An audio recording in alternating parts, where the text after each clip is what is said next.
What's going on, ladies and gentlemen? Recyclops here, and today I'm going to be giving you some tips and tricks on beating the 6th Halo Reach mission, Long Night of Solace on Legendary difficulty. So let's strap on our moon boots and head into space. The beginning section of this mission is by far the easiest part. What you want to do is toss a grenade just over the rock formation that these grunts are hiding behind. Take out any stragglers and then swap your assault rifle for a plasma pistol. If you have played Halo for any longer than a day, you can probably guess what we are going to be doing here. Noob combo, baby. So from here, just start making your way up the beach using the plasma pistol to take out the shields of the elites, and then a quick shot to the head to finish them off.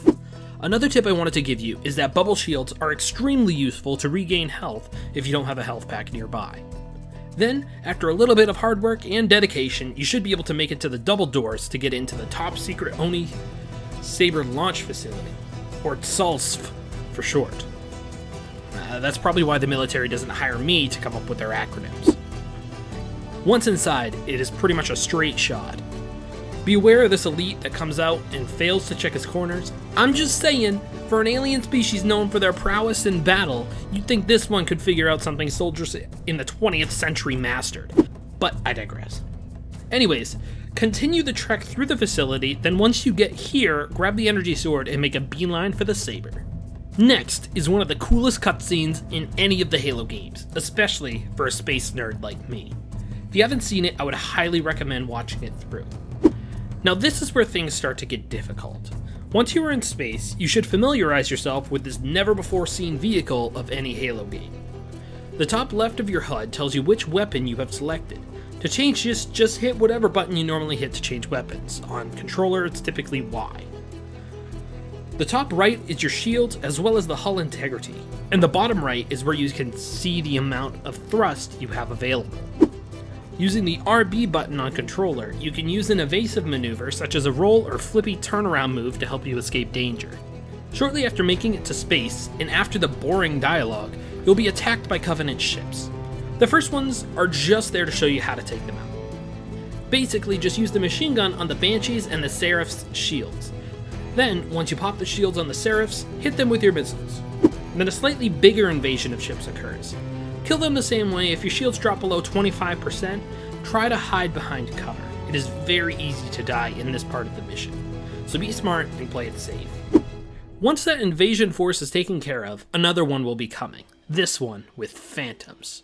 I would suggest taking out the smaller ships first, then focus on the Phantoms. Use your missiles on the Phantoms, and 2 bursts should take them out. Be careful of the guns on their sides, they will kill you very quickly. Luckily, if you aim at a Phantom and pull back on the movement stick to move as slowly as possible, you will be able to lock onto them before their bullets can reach you. Once you kill all the Phantoms, some of the remaining ships will try to flee.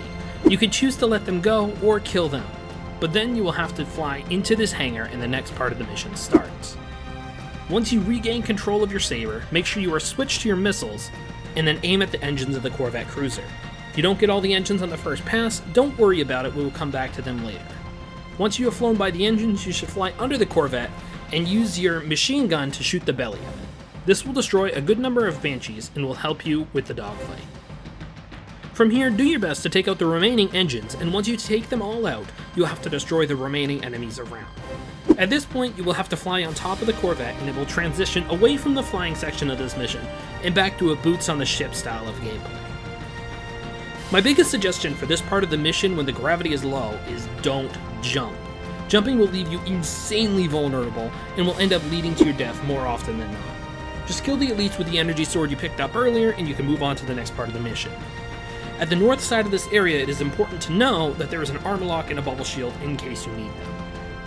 From here, it is easiest to just grab a plasma pistol and start using the noob combo again.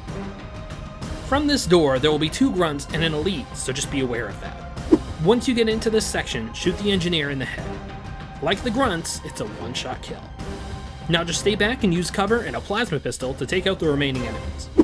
Hit this button and George will fly a Pelican into the hangar. There's a little bit of fighting after this, but nothing too crazy.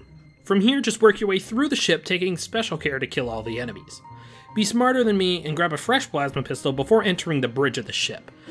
Otherwise, you may end up in a situation like I did, where you have one shot, one opportunity to seize everything you ever wanted.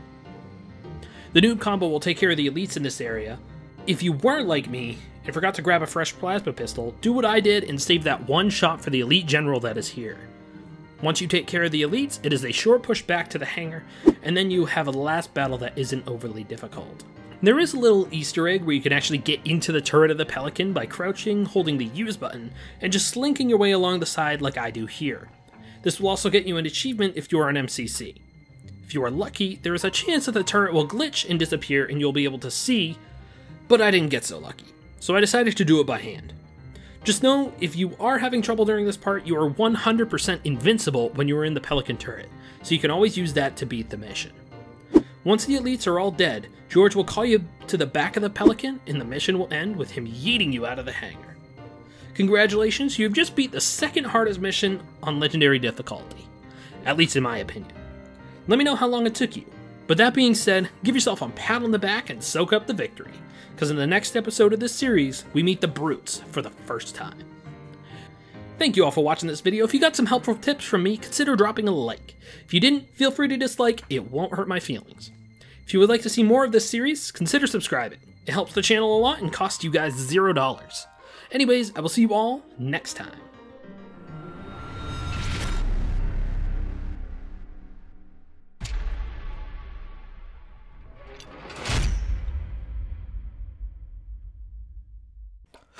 Are only the true Recyclones remaining?